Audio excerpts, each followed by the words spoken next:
Sue Burgess? No, I just keep, like, Nixon said he was like a bad penny, kept turning up. I hope I'm not a bad penny. No, I don't see that.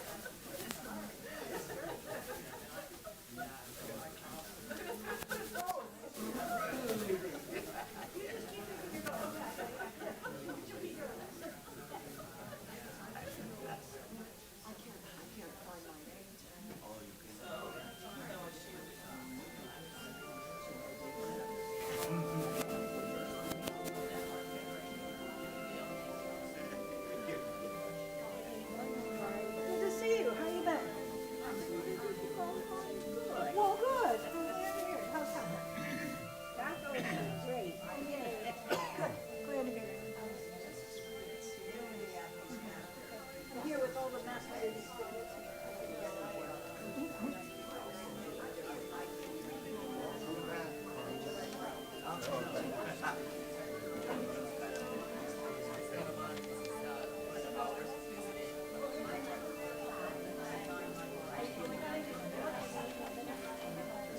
What have you been up to?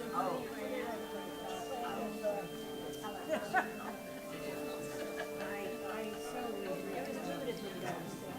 Really? I thought it was one of those things that just come right up. Well, not so much. Give them a preview.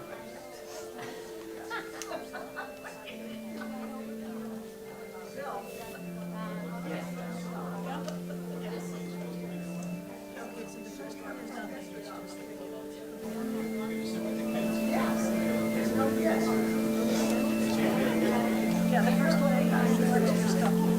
She's regular, so yeah, then we go to this one, and this is forever. Yeah. Yeah, that's important, yeah. We're doing it in front of people and all this stuff. You'll be all right. You'll be fine.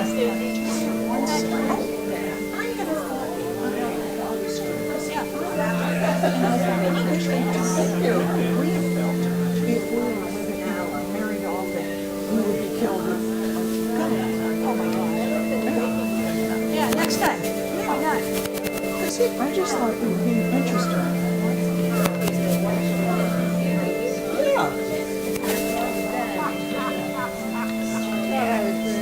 It's a gorgeous night.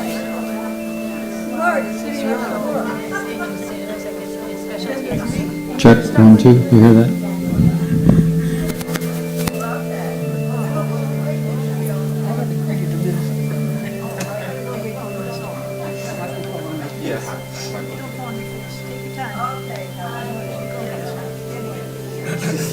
Take your time. I haven't seen her.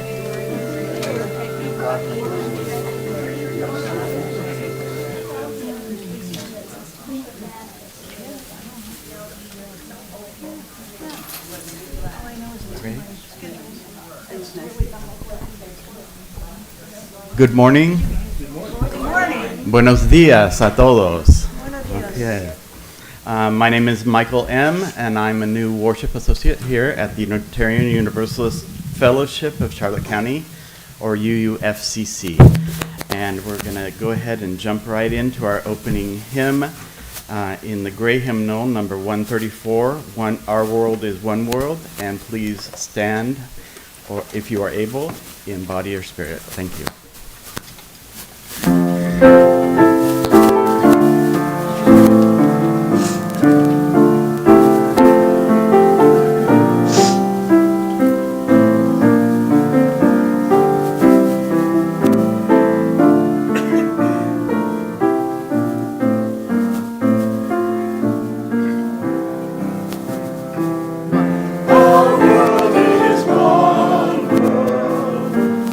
Touches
Thank you, Margaret. Just want to remind everyone that this service is being broadcast via YouTube, and as part of that, part of our tradition here is that we use first names and last initials, if you're comfortable with that. Before we get started, I want to recognize our team of people. There's a lot of people around in our congregation that do a lot of things. Our team of tech people back there, Doug and Tom, the greeters in the front that came in, the choir, of course, and Margaret, our music director here. And then there are a lot of other people that take care of our kitchen, take care of the grounds outside, take care of the sanctuary inside, and make it all very pleasant for all of us. So we're very appreciative to all of their efforts. Also want to remind you, if you do have your phones, you can put them on what we call, well, I say silent mode, spiritual mode. We'll call it spiritual mode. How about that? Okay. Whatever your faith or country of origin or heritage, you are welcome here. Whoever you are and whoever you love, you are welcome here. And whether you entered on feet or any other way, you are welcome here. Whether you are new to our community or have been here for a long time, we're glad to have you back. It's glad to see our members returning as well. And we are glad that you have chose this place to worship with us today. If you'd like to know more about our community, it's very simple. You can go to the vast resources on UUFCC.org. You can email the office at office@uuc.org, or talk to pretty much anybody here is willing to talk to you about who we are and what we do and why we are here. If there is someone new that's with us today, we invite you to raise your hand, and Tom's going to bring around a microphone. You can introduce yourself, where you're from, and what brought you here.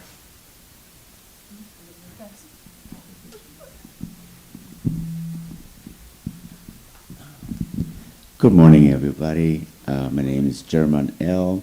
I am originally from Guatemala. I live now in Miami, and I'm visiting here with Michael and Elkin, and they invited me over to be with you guys, and it's been a pleasure so far. And very friendly, very welcoming, and thank you, everybody, for approaching me and saying hello.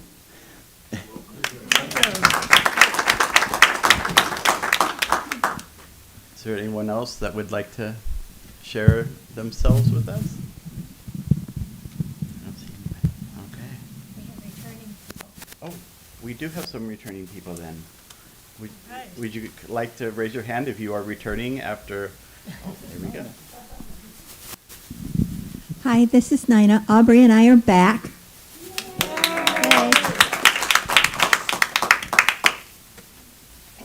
Robert.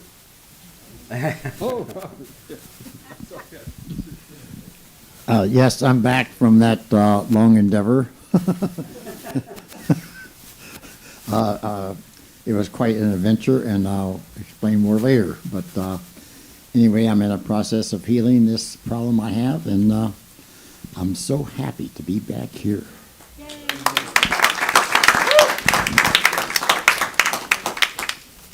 Oh, we have another person.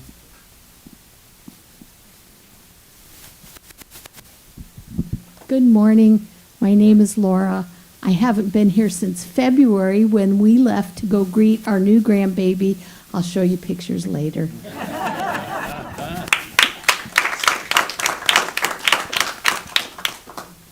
Very good. Anybody else that's returning to us from a long time not with us for the summer? Okay. We're going to now have some opening words from Reverend Art here. Actually, I'm going to Reverend Arthur Jones III, and he said we can call him Reverend Hart. So he's going to. Or art. Answer to all. Okay. So Reverend Art, I'll let you do some remarks. Thank you, Michael. I am the Reverend Arthur Jones III, minister of the Unitarian Universalist Congregation of Fort Myers. Grand Rising. Good morning. Good morning. And welcome. I am very happy to be in your presence for the very first time as guest preacher. I bring you love and warm greetings, unity and peace from your sisters and brothers at UUCFM. It is my honor and my privilege to be serving alongside your brand new worship associate, Michael M., today. I would also like to acknowledge your music director, Margaret G.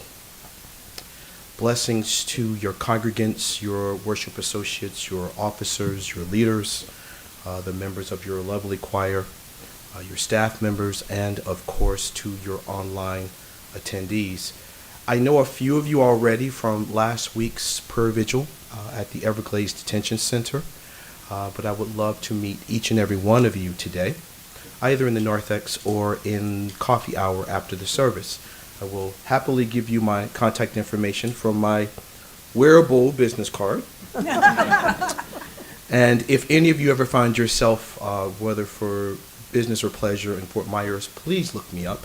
I would love to take you out to breakfast or lunch or coffee, my treat. If you are physically present today, welcome home. If you are virtually present today, welcome home. Whatever the case may be, welcome home. Let us launch our worship service on this beautiful Sunday morning in this very lovely worship space together.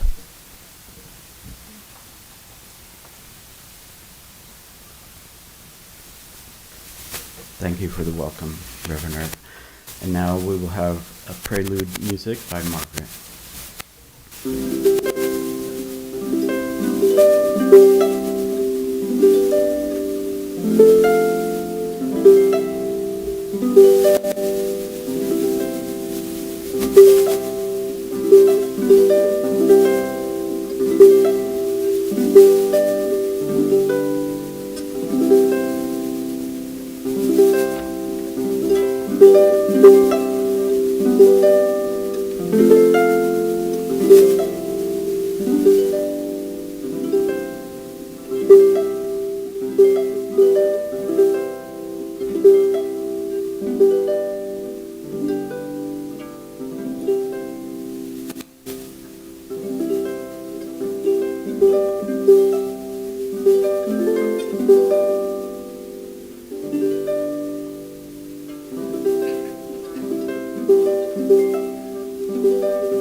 Thank you, Margaret. Nothing more calming and heavenly to hear the harp, at least in my opinion. Our tradition of lighting the chalice is something that we do every week. And with the lighting of this chalice, we bring forth the flame that is symbolic of the fire of compassion, love, and hope, and all that is held in our hearts. With the lighting of this chalice, we bring forth a light that represents our community, our hopes for a better future, and the spirit of our conviction to our principles. And I would like to invite AJ up, if you would, to light our chalice.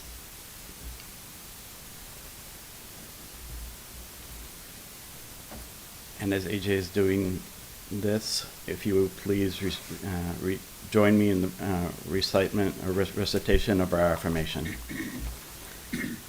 Love is the spirit of this fellowship, and service is its law. This is our aspiration, to dwell together in peace, to seek truth in love, and to help one another. Thank you. We will now proceed to the story of all ages, again by Reverend Art. For those of you who would like to come up to the front, big and small, young and older, however you'd like to define yourselves, please come forward.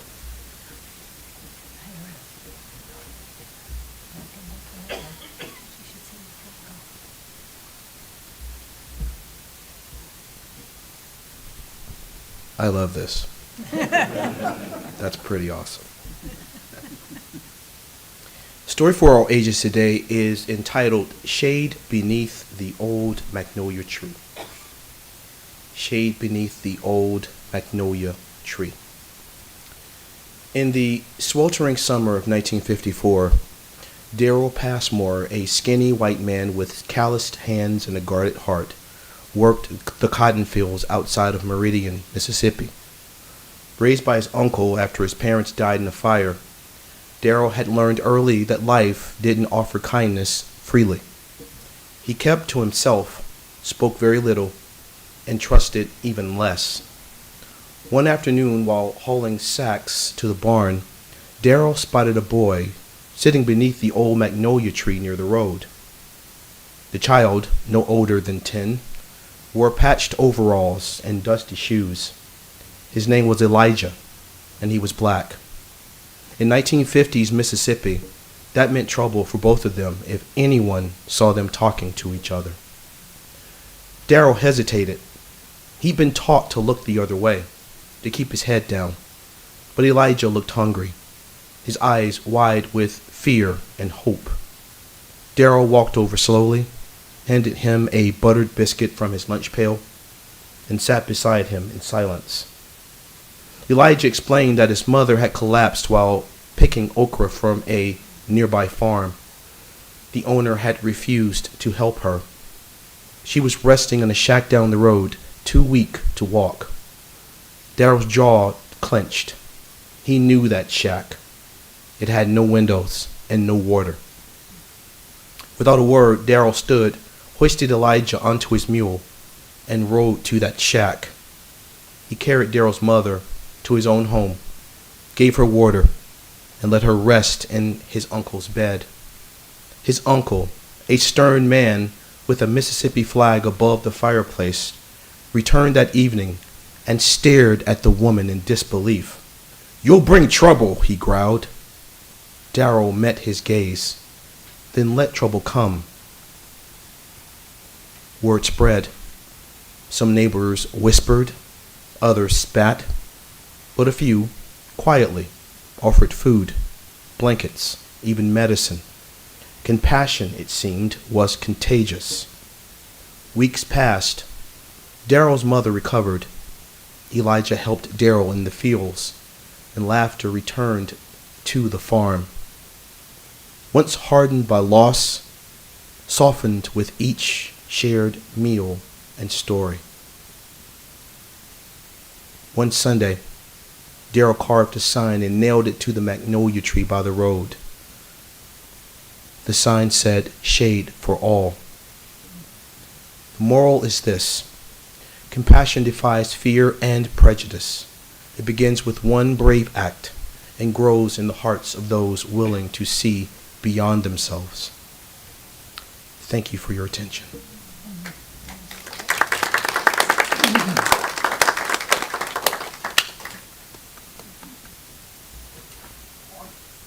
Oh, good, we have enough helpers over there. Thank you, Reverend Art. And now we will have our opening hymn in number 1048 in the Teal hymnal, which Margaret will introduce. Okay, we're going to be singing Ubi Caritas, number 1048, and I just wanted to let you know what this is from. This is a piece from, it's in Latin, it's from the Taizé community, which is a small village in eastern France, where for over 50 years it's been home for an ecumenical Christian monastic community. The Taizé music is done in, it's a prayer service. And so these pieces, the Taizé book and the services are repetitive music that's kind of a meditative type of thing. So this is Ubi Caritas, which means where there is charity and love, God is there. Ubi Caritas et amor, Ubi Caritas Deus ibi est. Once again, Ubi Caritas et amor, Ubi Caritas Deus ibi est.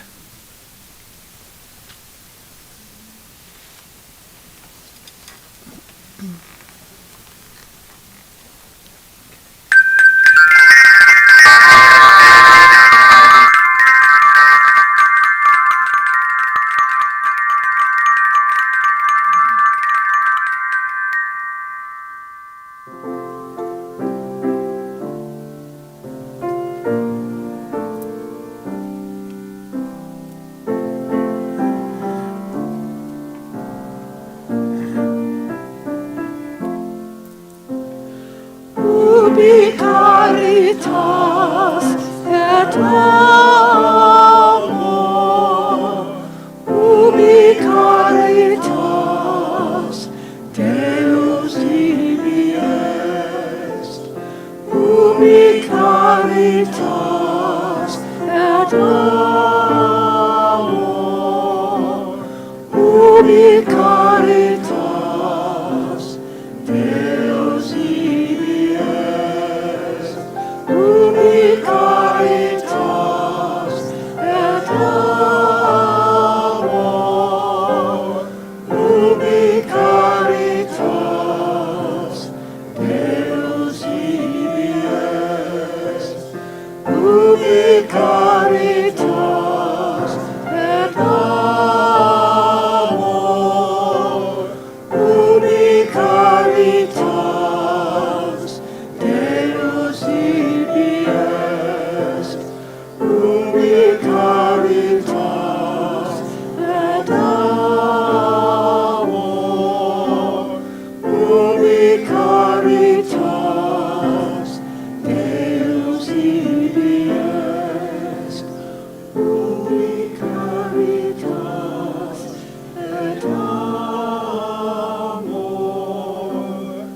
ubi caritas Deus ibi est.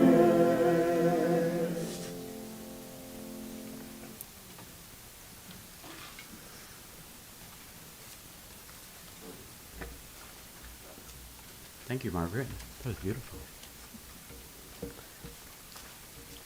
Here at UUFCC, we have a long tradition of sharing our joys, sorrows, and concerns by entering them into the Book of Life, which is located at the rear of the building. There's nothing in for today? Okay, that's fine.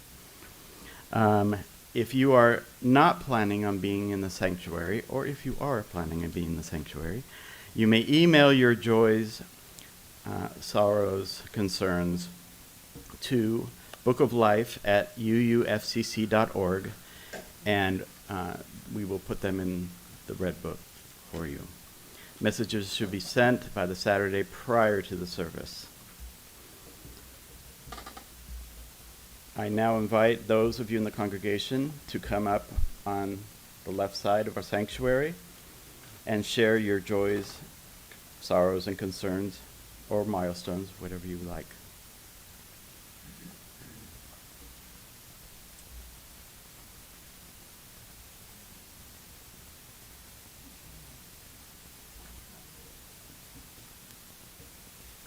Good morning, I'm Patrick E. I have a major concern and a joy. I just seen this morning on Northport Concerns in Northport High Schools, there's going to be Club America, which is based on Charlie Kirk's teaching. So that'll be in the high school.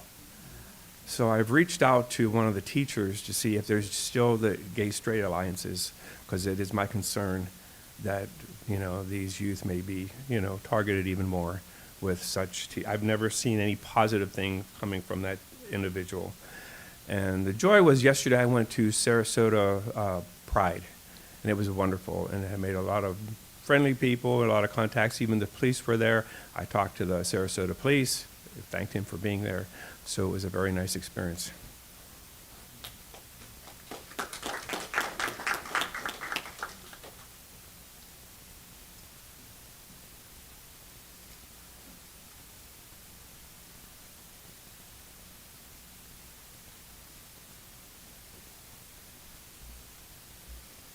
Hi, I'm Jackie D. This is Adam D.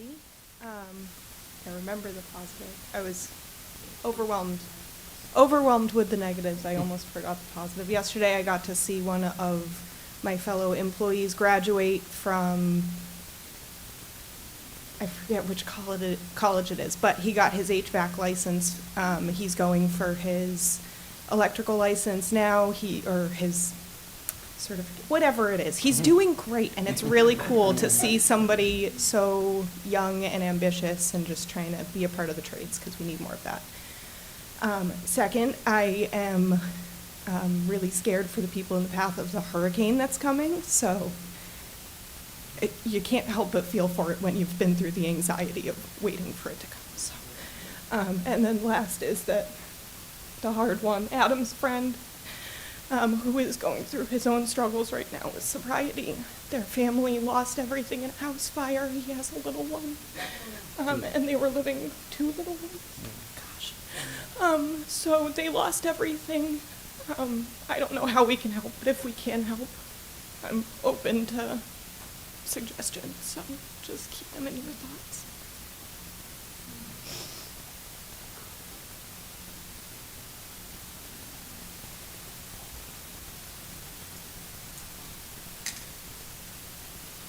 I feel so bad. my worry.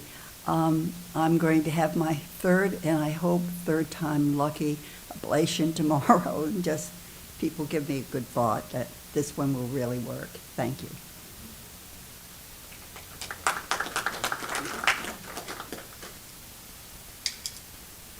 Carolyn K. Name tag missing in action as usual. Oh my gosh. Today my word was going to be something totally different. Then it just came to me, it has to be gifts. I look around, I see Reverend Art, who is a gift. My other son, Michael, a gift. Almost everyone in this room, but especially Robert M. To see him back. Almost everyone in this room has given me a gift, and if you haven't yet, I expect one. Thank you.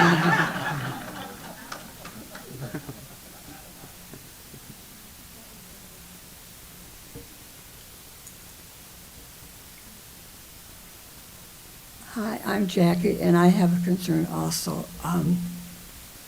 This is the first summer that we have so far not had a hurricane. And watching the news and what's going on in the Caribbean, please pray or whatever you do for these poor people that are going to get a hurricane. And it's just, wow, I couldn't believe it. Anyhow, thank you.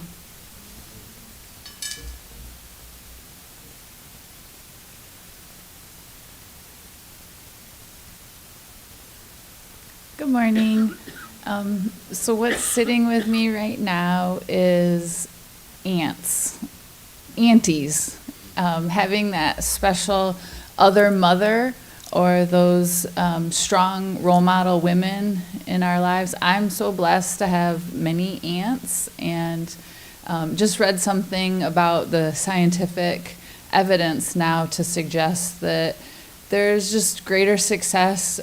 Your outcomes are much better when you are a woman and have aunts in your life. So I'm just feeling very blessed by that. And I know everything comes full circle, and I'm also an aunt. So I hope to be that strong role model and also help raise up my nieces and give them that example that they need as a role model.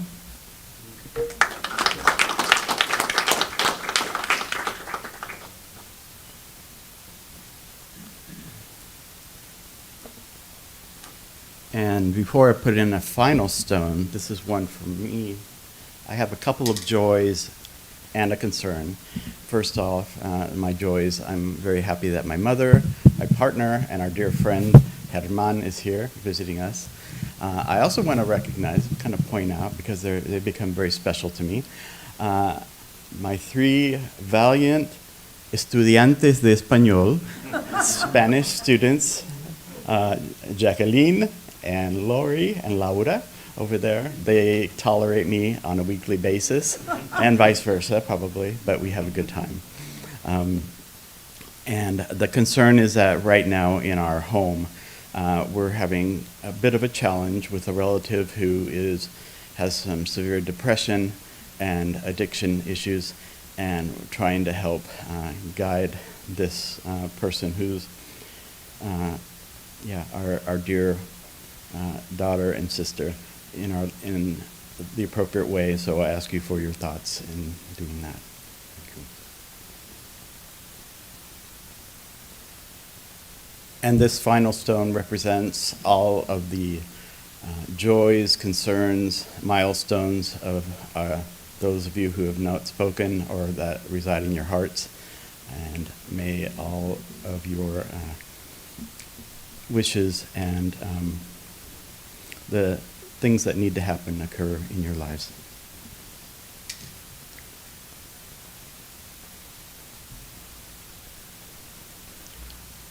And now we'll go on with some meditation music by Margaret.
In addition to serving as the minister at the UU Church in Fort Myers, I am also a spiritual care chaplain for Hope Chapters Health Systems.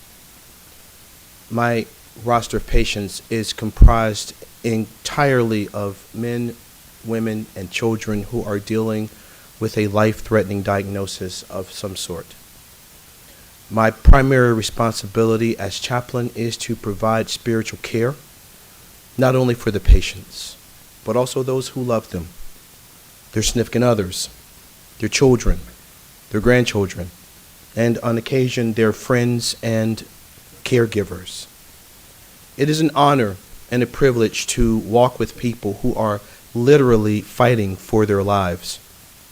I am happy to report that a significant portion of my patients entrusted to my care, roughly 1/3 of them, will recover to the point that their medical condition will no longer be considered life-threatening. At that point, they will graduate out of hospice care. They will then return to their own homes and resume their own stories and their own lives. Some will live for several months. Others will live for several years. The care teams of which I am a part, including clinical managers, nurses, doctors, social workers, pharmacists, and grief counselors, grieve every single time one of our patients pass away. And we celebrate every single time one of our patients graduates out of hospice. We see these patients on good days and bad days. We see them at their best and at their worst. We witness them crying and laughing. We share their hopes and dreams and fears. As a direct result, we get to know them very well. We grow to care about them deeply. Therefore, we treat them as friends and family members, not clients who require our services. Compassion is at the very core of what we do.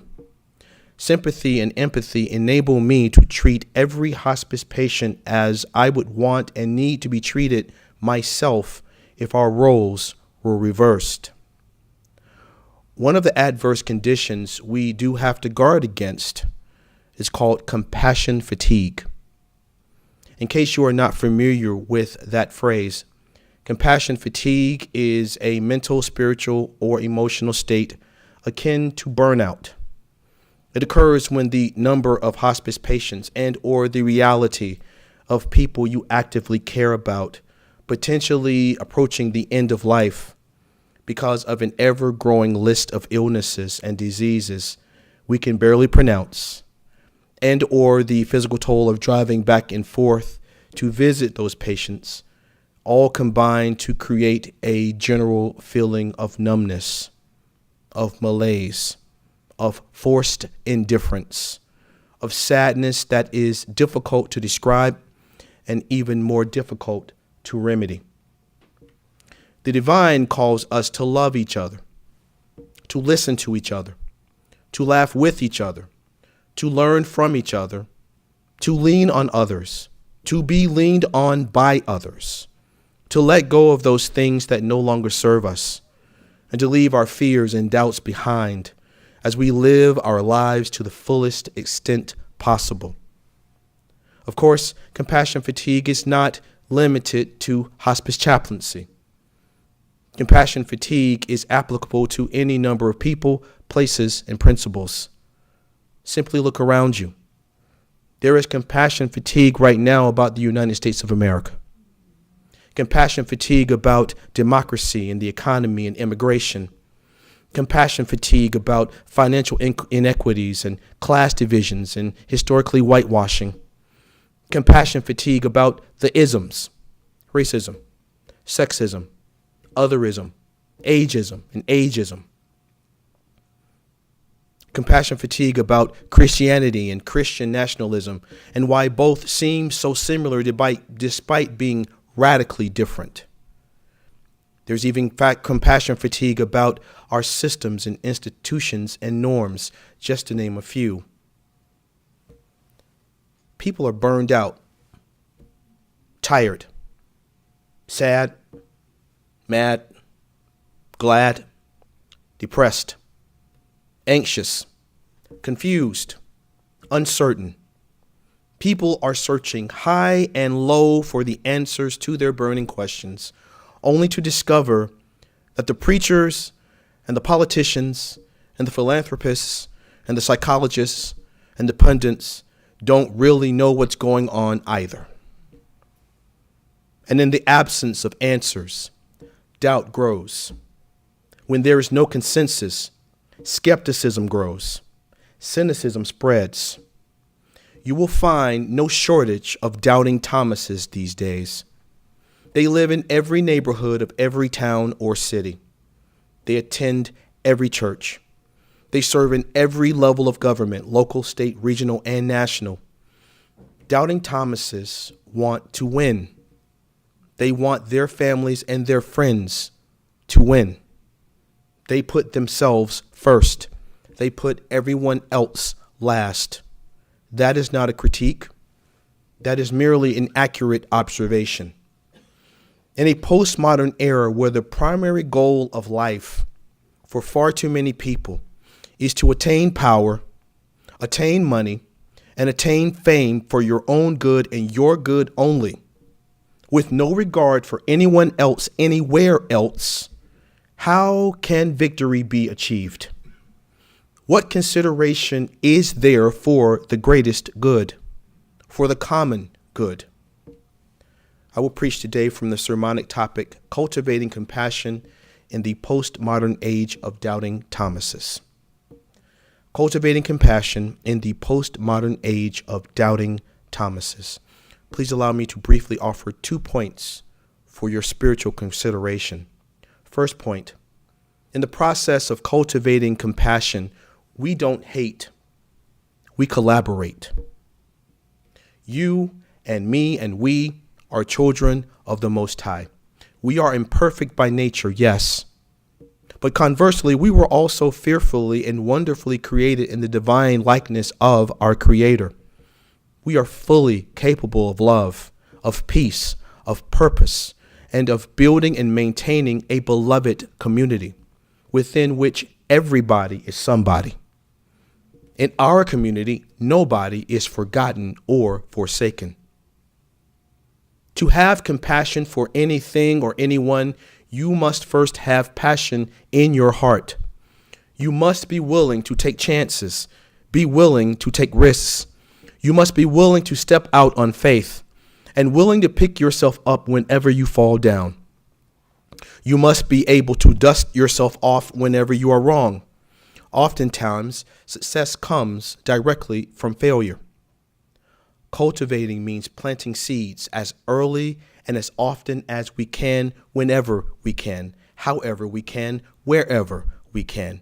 In doing so, we are farmers sowing the first fruits of hope and integrity and common cause.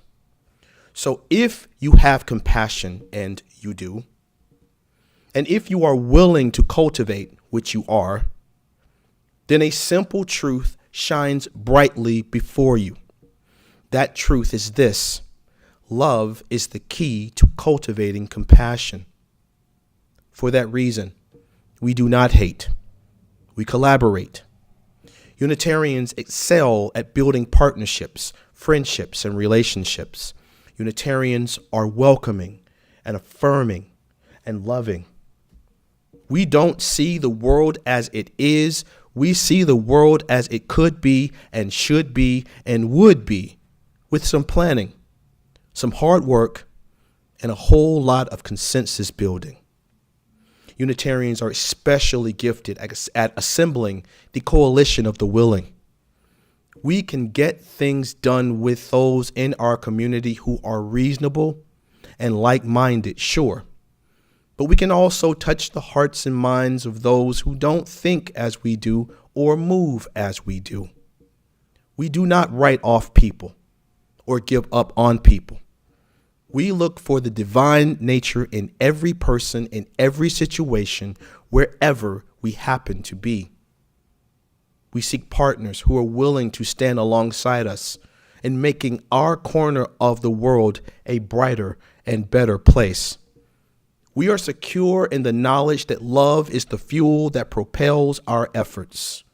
We are well aware that nothing good can emerge from ill will, negative energy, or evil intentions. That's how we can love those who do not love us back. That is how we can extend kindness to those who will intentionally return our kindness with cruelty. Compassion is love in action. It is sympathy and empathy fused with purpose. My second and final point is this. In the process of cultivating compassion, we don't fear, we persevere. One of my UUCFM congregants shared this with me a week ago, and I loved it. At the No Kings protest that happened last Saturday in Fort Myers, there was a vocal and unapologetic supporter of the president there. This MAGA supporter was walking around trolling people and shouting out insults to everyone in sight.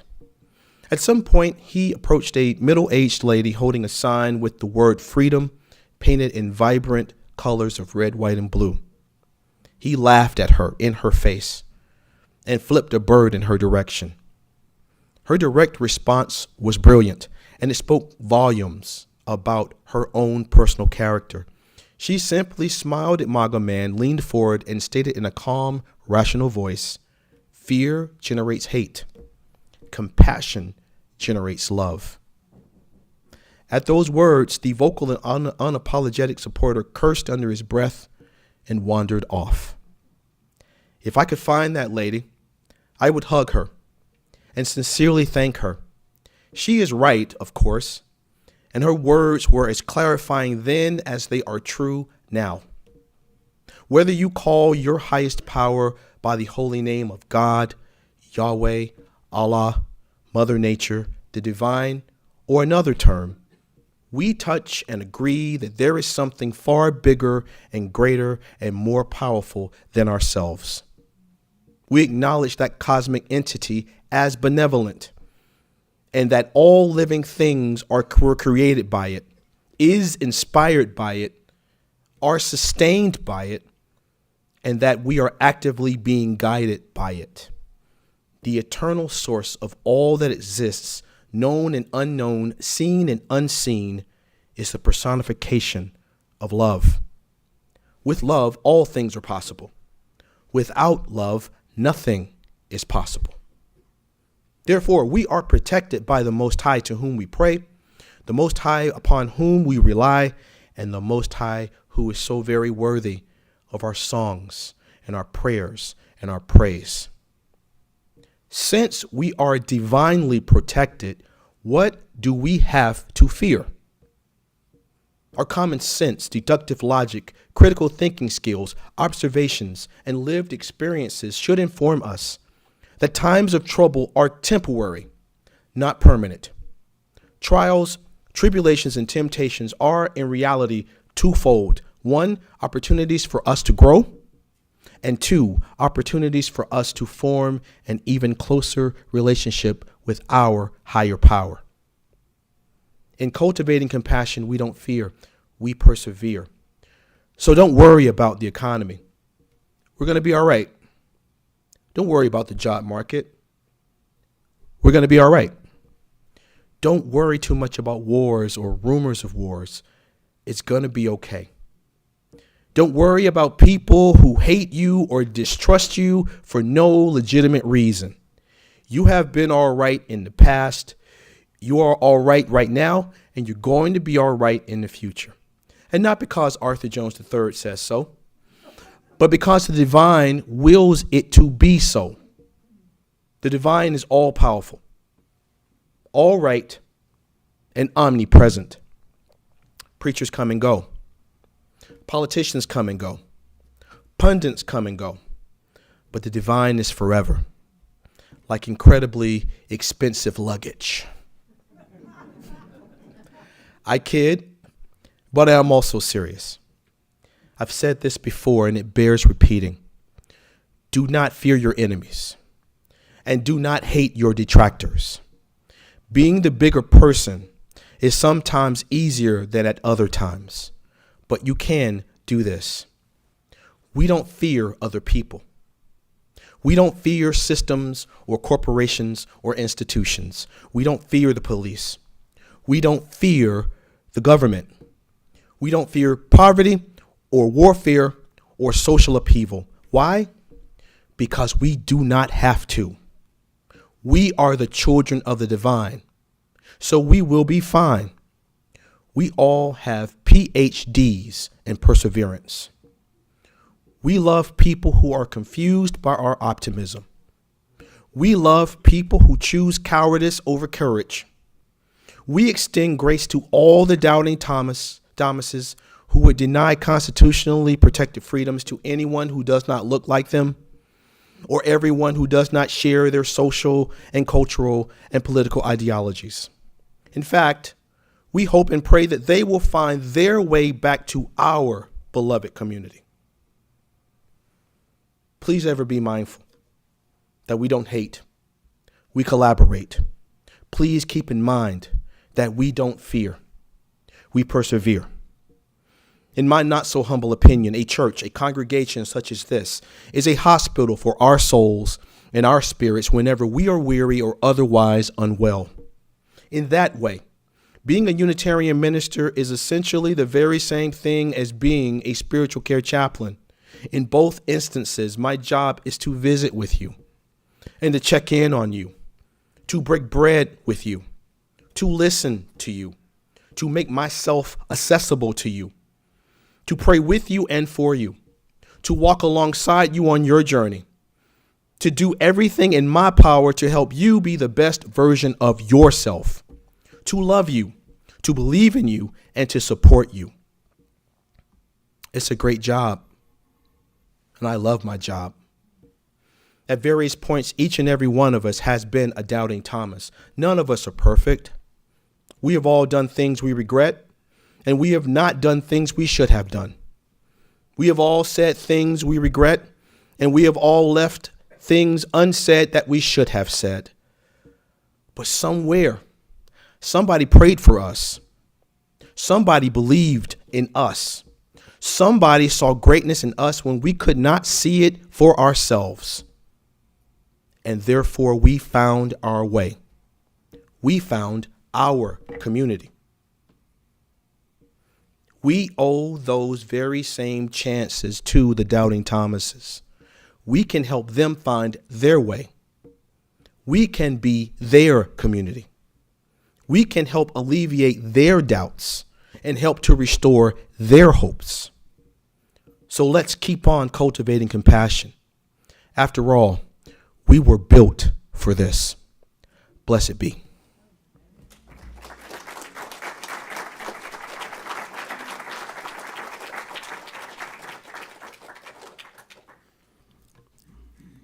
Thank you, Reverend Art. You actually beat me to the podium. I had a wonderful introduction of you. Oh, sorry. No, that's okay. But I don't think it's no. I don't think it's necessary because we just heard some spectacular words and the message. I only met Reverend Art about an hour and a half ago, and already just from the get-go felt his warm spirit and accepting manner, which was beautiful karma, or beautiful aura, let's say. And spectacularly dressed, by the way. Yeah.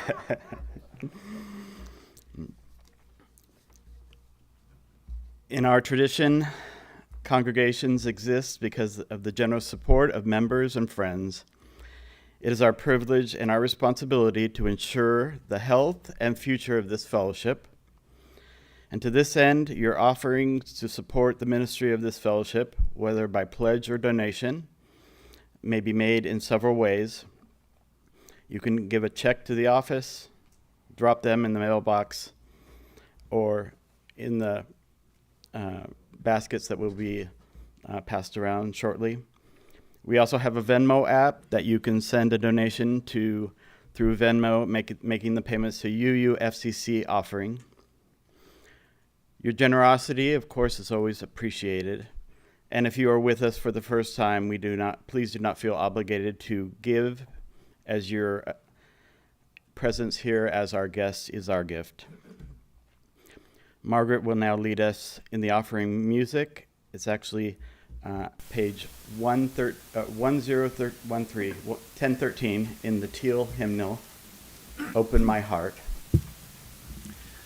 This is a kind of a simple little song, but we're going to sing it through twice in unison, and then the men are going to break off into a round and come in on the second line. When the women are at the second line, the men come in. So we're going to start it twice in unison, and then men are going to wait for the first line and come in. Just follow the men in the choir.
Thank you for that beautiful song.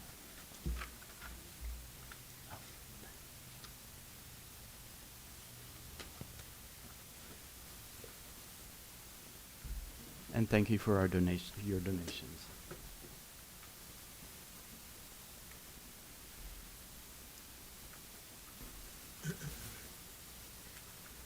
Now in the order of service, we jump to Life of the Community. Of course, on the back of your programs, we have everything that's happening this coming week. And does anybody have any other announcements they'd like to make? Okay. Very good.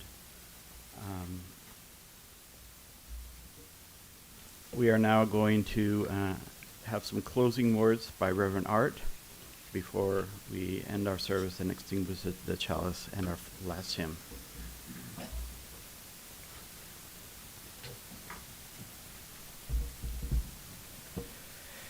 If I may say so, I love this place. Today was my very first time here, but I fervently hope it will not be my last time here. So do we. The warmth, the beauty, and the interconnectedness are all so visible and so self-evident. If I may ever be of any service to you individually or collectively, please do not hesitate to reach out to me. And now our closing words. Divine Source and Benevolent One, Creator of all good desires, all right judgments, and all just works, give to us, your beloved children, that peace that the world cannot give, so that their minds may be fixed on the doing of your will, and that we may live in peace and unity through your mercy. Blessed be.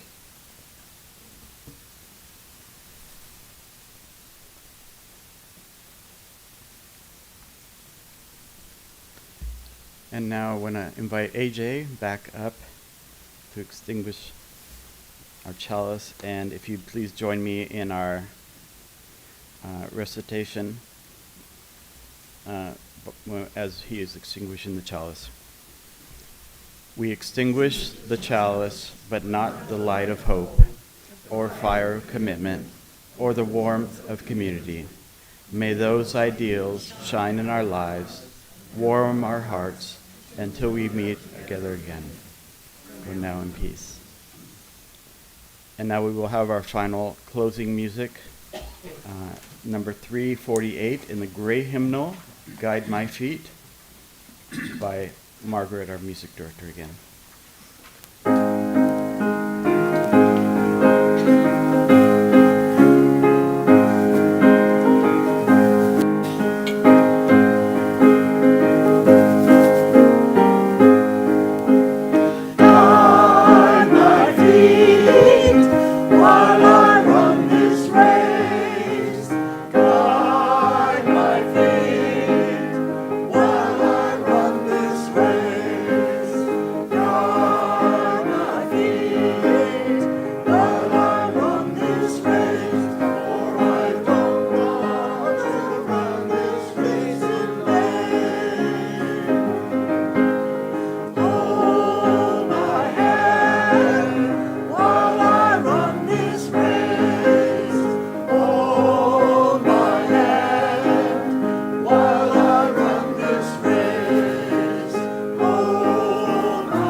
Thank you. And we will have a final benediction by Reverend Art.